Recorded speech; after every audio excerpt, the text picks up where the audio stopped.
After weeks of waiting for the right weather window, Sea Warden has finally left the harbor of Les Sables-d'Olonne. The journey south has begun. Ahead lies the Bay of Biscay, a stretch of water every sailor approaches with respect. The plan is simple, but the timing is critical. Round Cape Finisterre in northern Spain before the next depression reaches the coast. And, if conditions allow, continue all the way to Porto in Portugal. For the crew, the rhythm of land is now behind them. For the next few days, there will be no coastline on the horizon, only wind, ocean, and the miles ahead.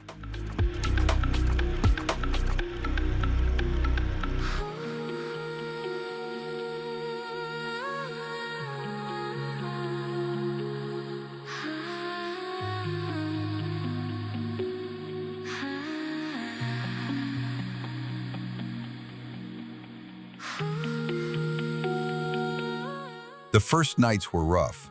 The Bay of Biscay quickly reminded the crew why sailors respect this stretch of ocean. Wind against the bow, waves rolling under the hulls, and long hours at the helm. But life on board slowly found its rhythm. Sea Warden offers the kind of comfort that makes long passages feel less like endurance and more like living at sea. The galley quickly became the center of that rhythm. The oven was in constant use, and with fresh ingredients on board, the crew made the most of it, preparing real meals, turning simple provisions into surprisingly good dishes in the middle of the ocean. The only way to eat on a Privilège, the finest china with the finest food. We are going to share the night, yes, between which people can, Marine, I, James, you if you are available. We can start at 9 or 10, 9 I believe. And always one alone, right? One is... Yes, one is enough because you are not at traffic, the condition are, we are not the sail, we are by engine and the condition will be not very hard, so one is enough. Of course nobody go out alone. If you have to go out for something, you wake up somebody to have always someone to look to you.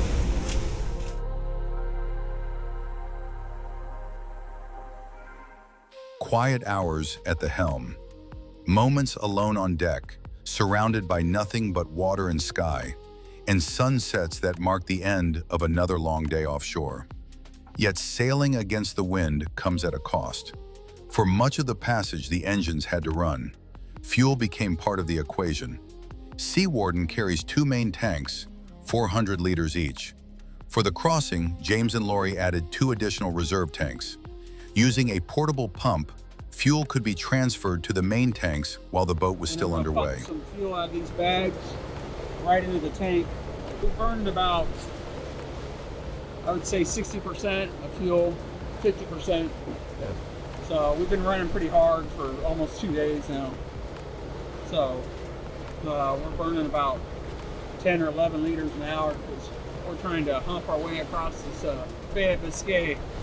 And right now it's more like Lake Michigan, but you never know when the bay's gonna bite you. So get across while you can, baby. We crossed more than half of the Biscay in one day. Unfortunately by engine because no wind. Okay. And the little wind in the wind, so it was the sea was a little bit not very good, but very bad during the breaking water in the middle of the Biscay. But now the sea is flat and the sun is here. After more than 2 months without sun, we discovered that it is here. And we target to arrive in Coronia tomorrow morning around 10 o'clock. The Finisterre, Cape Finisterre on Monday morning.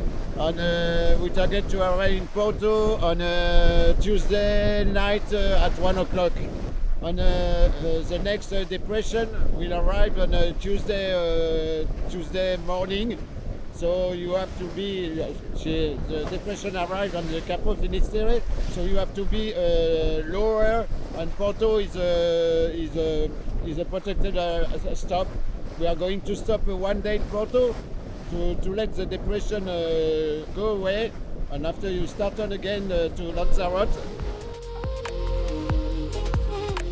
3/4 across the Bay of Biscay, the ocean finally began to settle.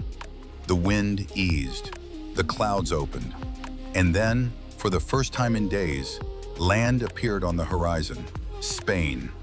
The courtesy flag was raised, and the crew took a moment to simply enjoy the calm that had finally arrived.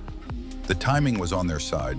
If conditions held, Sea Warden would reach Porto before the next depression moved in. With the sea now gentle, it felt like the right moment to finally use one of the small luxuries on board.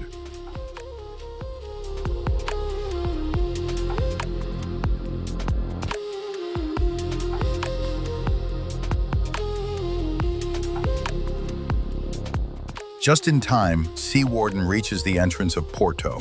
The timing could hardly be better. We just arrived in the city of Porto, with the second town of Portugal after Lisbon. We will enter in the river in a few minutes, and we will dock at Douro Marina, it's the marina of Porto.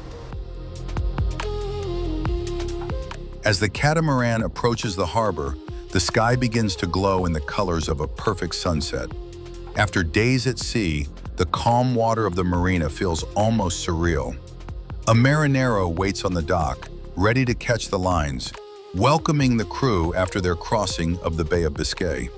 The first major leg of the journey is complete, and, as it often happens after a successful passage, the evening ends the best way sailors know how, gathered on deck with good food and the quiet satisfaction of having made it safely.